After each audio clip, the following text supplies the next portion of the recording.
Phloem তন্তু বলতে কি বুঝি না, ফ্লোয়েম কলায় অবস্থিত যে স্ক্লেরেনকাইমা তন্তু তাকে আমরা বলতে পারি ফ্লোয়েম তন্তু বা বাস্ট ফাইবার। কি বলি? ফ্লোয়েম তন্তু বা বাস্ট তন্তু, তাই না?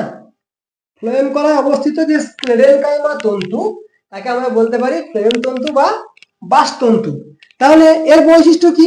এটা হচ্ছে মৃত কোষ, অবশ্যই মৃত কোষ, এই মানে বাস্ট তন্তু মানে মৃত কোষ। আর কি পাবো? এদের কোষ প্রাচীরে লিগনিন ইত্যাদি জমে অলঙ্করণ সৃষ্টি করে দেয় বিভিন্ন রকম, মানে সপারকূপযুক্ত বা তোমার এমনি নলাকার বিভিন্ন কোষ প্রাচীরে অলঙ্করণ দেখা যায়, কোষ প্রাচীরে বিভিন্ন অলঙ্করণ দেখা যায়, ঠিক আছে?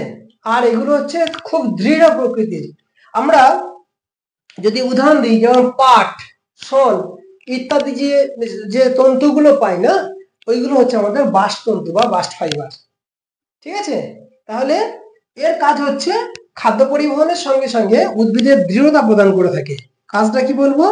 একটা হচ্ছে খাদ্য পরিবহন এবং দৃঢ়তা প্রদান। কাজ হচ্ছে খাদ্য পরিবহনের সঙ্গে সঙ্গে দৃঢ়তা প্রদান, অতিরিক্ত দৃঢ়তা প্রদান করে।